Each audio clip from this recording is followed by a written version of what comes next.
Bismillahirrahmanirrahim. Assalamualaikum warahmatullahi wabarakatuh. Selamat siang adik-adik mahasiswa semuanya. Semoga tetap semangat mengikuti perkuliahan kita hari ini ya. Jadi hari ini Ibu akan membahas tentang hukum perdata. Jadi Ibu akan membahas sedikit deskripsi atau gambaran apa sih hukum perdata itu, dan akan Ibu jelaskan juga silabus dari mata kuliah hukum perdata ini ya. Dan bagi mahasiswa yang sudah membagi kelompoknya, silahkan lihat namanya di deskripsi di bawah ini ya, nama kelompok serta judul, nama kelompok serta judul-judulnya. Oke, lanjut. Nah, deskripsi mata kuliah hukum perdata. Nah, walaupun saya yakin mungkin sebagian dari adik-adik mahasiswa di sini sudah paham dan sudah mengerti apa itu hukum perdata, ya, atau pernah mendengar tentang hukum perdata, atau mungkin memang sudah mempelajari hukum perdata, atau Bu, saya cuma tahunya hukum pidana saja karena sudah belajar. Ya, jadi hukum perdata dengan hukum pidana itu berbeda. Nanti akan saya jelaskan apa saja sih perbedaan antara hukum perdata dan hukum pidana. Nah, untuk mata kuliah perdata ini, jadi mata kuliah hukum perdata ini adalah mata kuliah yang memberikan pemahaman kepada mahasiswa tentang ruang lingkup hukum perdata dan sejarah hukum perdata di Indonesia. Kemudian, membahas tentang sistematika hukum perdata, sumber hukum perdata, hukum perorangan, hukum keluarga, hukum perkawinan, dan hukum benda berupa hak kebendaan, hak milik dan penguasaan benda atas dan hak atas benda, ya. Juga membahas tentang hukum waris perdata yang berlaku di Indonesia. Jadi, kajian mata kuliah ini juga meliputi kemanfaatan pengetahuan hukum perdata baik dalam analisis kasus maupun dalam kehidupan sehari-hari. Oke, lanjut. Nah, untuk apa sih mempelajari hukum perdata ini?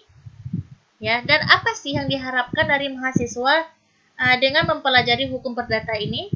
Nah, jadi dengan adanya mata kuliah hukum perdata ini, diharapkan mahasiswa mampu mengetahui dan memahami lingkup, ya, lingkup dan sejarah berlakunya hukum perdata, ya, hukum badan pribadi, hukum keluarga.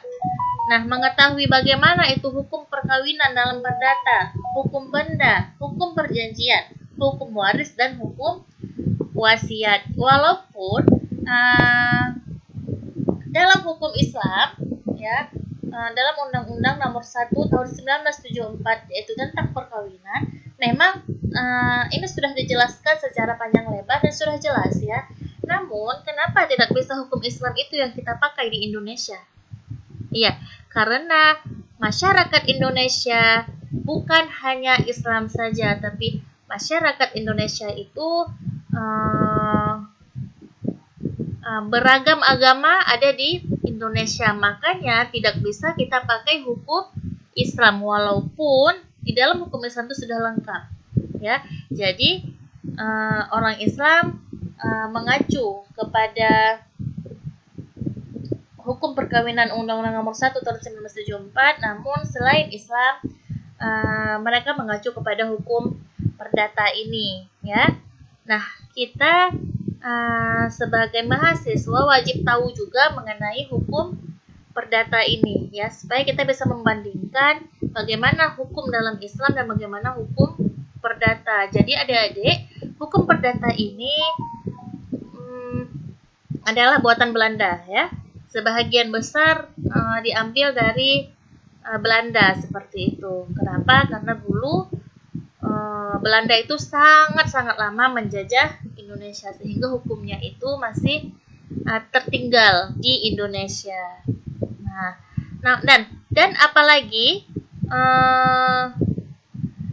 yang diharapkan mahasiswa mempelajari hukum ini, yaitu mahasiswa mampu mengetahui dan memahami berbagai undang-undang dalam lingkup hukum perdata, ya. yaitu lingkup hukum perdata itu meliputi hukum badan pribadi, hukum perkawinan, hukum benda, hukum perjanjian, dan hukum waris dan wasiat.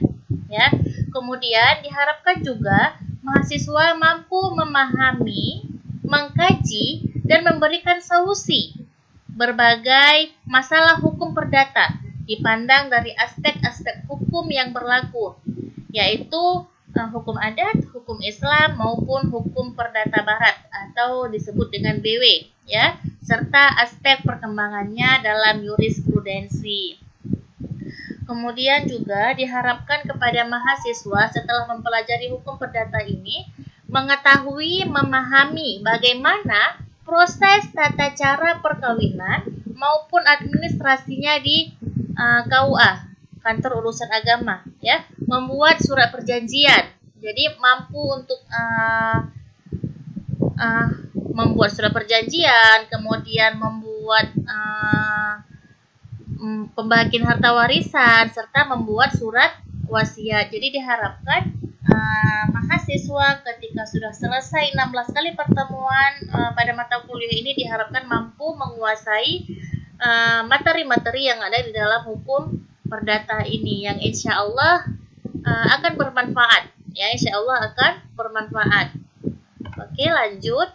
Nah, isi hukum. Jadi adik-adik, hukum itu terbagi dua, ya, hukum privat dan hukum publik, ya. Hukum privat itu terbagi dua, yaitu hukum perdata dan hukum dagang. Sedangkan hukum publik yaitu hukum tata negara, hukum administrasi negara, hukum pidana, dan hukum internasional.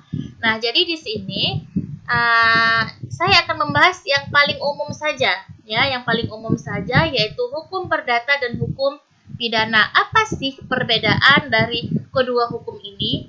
Yuk kita bahas. Oke, perbedaan hukum perdata dan pidana. Nah, di sini adik-adik bisa lihat sendiri bagaimana perbedaan antara hukum perdata dan hukum pidana. Hukum perdata adalah hukum yang mengatur hubungan antara orang yang satu dengan orang yang lain. Ya, jadi artinya hukum perdata ini mengatur kepentingan perorangan. Ya, hukum perdata ini menitik beratkan kepada kepentingan perorangan. Artinya, hukum perdata mengatur hak dan kepentingan antar individu dalam masyarakat. Jadi, hanya mengatur perorangan saja.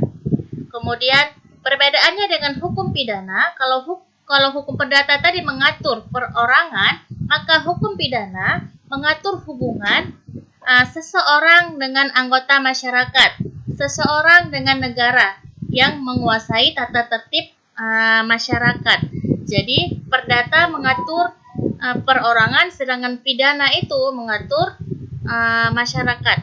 Nah, contohnya apa? Contoh perdata misalnya mencuri, ya, mencuri akan dikenakan sanksi, itu jelas dalam contoh seperti mencuri itu ada dalam pasal 362 KUHP, di mana kalau kita mencuri maka akan dikenakan sanksi, ya. Itu masuk ke pidana. Kenapa? Kalau seandainya tidak dikenakan sanksi, kalau seandainya orang mencuri tidak dikenakan sanksi, otomatis akan merugikan orang banyak, ya, akan merugikan masyarakat, akan membuat keresahan di masyarakat tersebut. Makanya ini masuk ke dalam hukum pidana. Mencuri masuk ke dalam hukum pidana karena dia mengganggu ketertiban masyarakat, mengganggu ketertiban umum. Nah, sedangkan perdata contohnya adalah misalnya si A menikah dengan si B. Kemudian hubungan mereka tidak harmonis, ya, yang akhirnya berujung kepada perceraian. Dan perceraian ini tidak akan merugikan masyarakat, tidak akan merugikan orang lain, ya. Itu hanyalah pribadi si A dan pribadi si B. Jadi, kasus perceraian itu masuk ke dalam hukum perdata. Kenapa? Karena tidak melibatkan orang banyak, tidak melibatkan masyarakat, tetapi hanya dua orang pihak atau dua keluarga saja. Ya, oke, paham sampai di sini? Ya, insya Allah paham, karena sudah cukup jelas. Kemudian, apa lagi perbedaan antara hukum perdata dan hukum pidana? Yaitu berbeda dalam pelaksanaannya. Ya, kalau hukum perdata baru ada proses hukum apabila ada laporan ya. Baru ada proses hukum apabila ada yang melapor ke yang berwenang. Misalnya, saya pinjemin uang ke teman saya 500 juta. Tetapi teman saya itu tidak mau membayar. Ya, dibelit-belitnya sehingga dia tidak mau membayar. Maka saya sebagai orang yang dirugikan, saya melakukan gugatan ke yang berwenang supaya uang saya itu kembali dan itu diproses. Nah, itu adalah hukum perdata. Artinya saya harus melapor. Kalau saya tidak melapor, maka tidak akan ada hukum di situ. Kalau saya tidak melapor, maka kasus tersebut tidak akan selesai. Nah, seperti itu, ya. Sedangkan hukum pidana ini terbagi dua, yaitu delik umum dan delik aduan, ya. Delik umum di mana seseorang tidak perlu mengadu, baru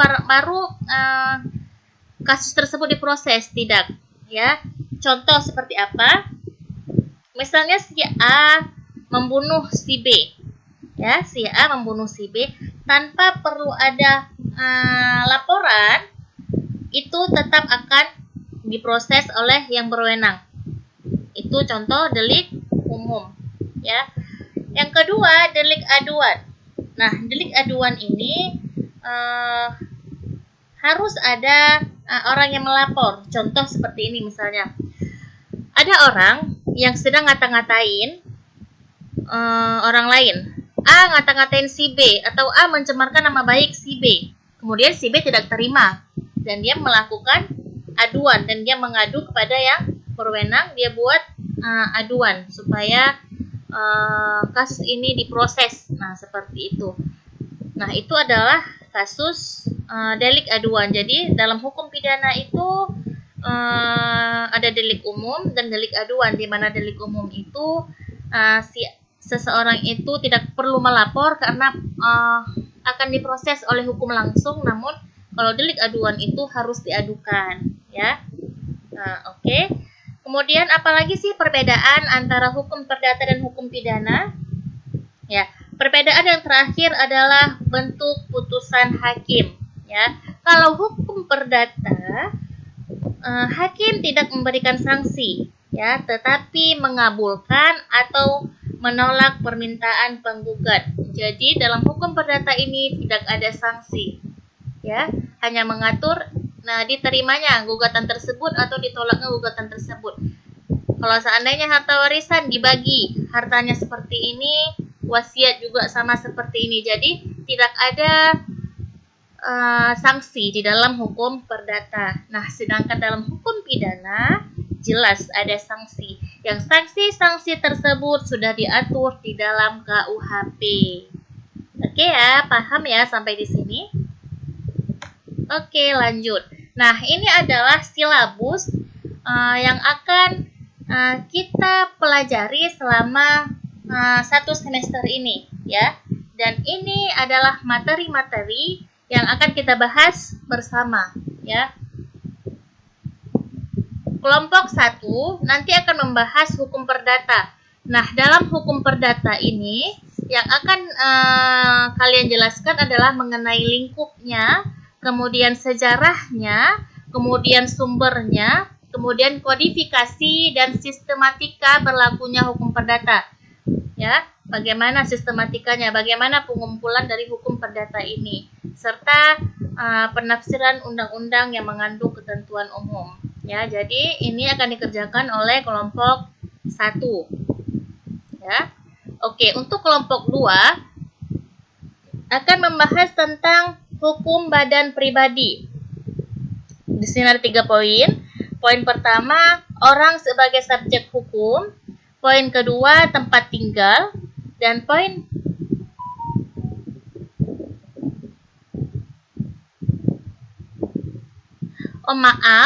poin pertama, orang sebagai subjek hukum. Poin kedua, ini yang B-nya ya. Poin kedua, ini badan hukum. Poin ketiga, tempat tinggal. Dan poin keempat, kewenangan, berhak, dan berbuat. Jadi kelompok 2 membahas tentang hukum badan pribadi. Kelompok 3 membahas tentang hukum keluarga. Nah, ini agak banyak sedikit bahannya.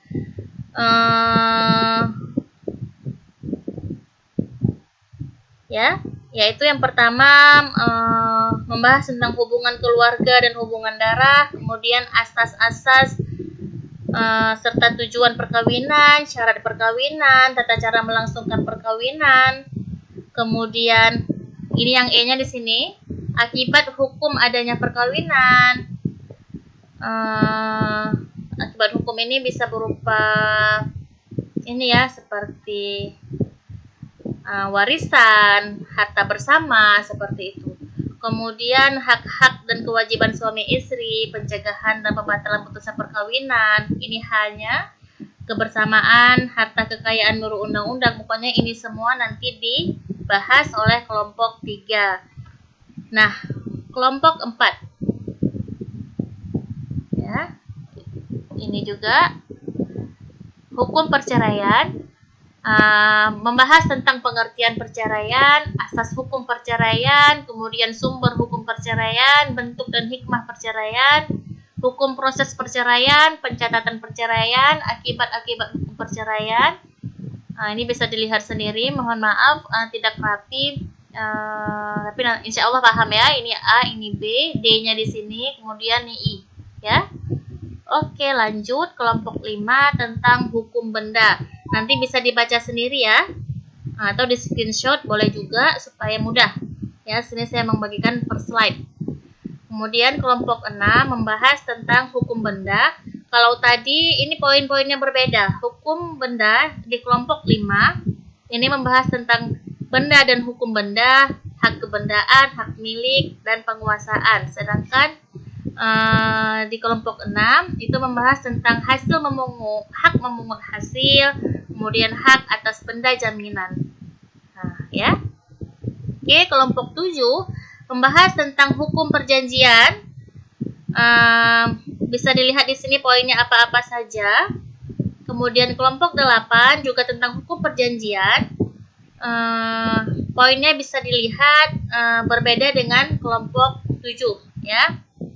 Oke. Kelompok 9 tentang hukum waris.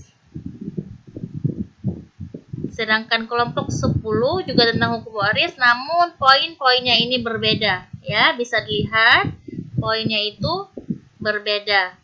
Nah, ini adalah silabus materi-materi yang akan kita pelajari selama 1 semester ini. Nah, aturan tugas kelompok ya. Yang pertama, adik-adik mahasiswa membuat video sesuai dengan tema yang telah ditentukan. Jadi, adik-adik sudah memilih teman-temannya, kemudian saya mengajak materi yang akan saya berikan, kemudian mengumpulkan video presentasi kepada dosen paling lambat hari kedua, H-2 hari bertugas. Jadi, kalau hari ini hari Kamis, berarti paling telat kumpulkan ke saya itu sekitar hari Selasa. Ya, sekitar hari Selasa itu paling telat sudah dikumpulkan. Terserah mau buat videonya seperti apa ya. Apakah mau berbentuk PowerPoint seperti ini, atau mau buat seperti kalian presentasi di kelas, misalnya ada teman yang videoin, kemudian kalian presentasi menjelaskan, atau bisa juga kalian presentasi atau selfie tapi di sampingnya itu kalian buat poin-poin penting. Pokoknya jadi terserah bagaimana bentuknya, yang penting berikan hasil yang terbaik. Usahakan semaksimal mungkin. Usahakan video kalian itu memang benar-benar membuat teman-teman paham, ya. Kenapa Bu Desi kasih tugasnya berat buat video? Karena saya tidak mau terulang lagi kejadian-kejadian yang sebelumnya. Kalau saya suruh buat makalah, kalian tinggal copy paste, kemudian kalian print, kemudian presentasi dengan membaca makalah. Saya tidak mau seperti itu. Jadi saya maunya kalian itu benar-benar paham terhadap tugas kalian. Kalian itu benar-benar paham terhadap materi kalian. Karena kalau kalian sudah buat video, pastinya kalian akan membacanya berulang-ulang, kemudian merekamnya berulang-ulang, dan otomatis itu akan lengket di kepala adik-adik semua. Jadi insya Allah tujuan ini baik, walaupun agak sedikit berat. Saya yakin tidak ada yang berat kalau dikerjakan bersama-sama. Satu lagi, saya tidak mau hanya satu orang saja atau dua orang saja yang mengerjakan tugas. Ini namanya tugas kelompok. Jadi seluruh anggota kelompok wajib untuk ikut serta dalam tugas ini. Ya, bagi tugas. Siapa yang cari bahannya, kemudian siapa yang tolongin edit, kemudian siapa yang presentasi. Nah, untuk presentasi saya maunya semua. Ya, saya maunya semua tampakkan wajahnya, semua menyampaikan materi. Jadi tidak berharap kepada satu orang saja. Oke ya? Oke, saya kira paham. Kemudian mempresentasikan materi pada jadwal yang telah ditentukan. Oke, berarti kita insya Allah hari Kamis di jam 2 ya. Kemudian memfasilitasi dan menjalankan diskusi dengan baik dan sehat. Ini juga seperti yang sudah saya jelaskan kemarin, bahwa nanti ada satu orang anggota kelompok yang akan menjadi moderator.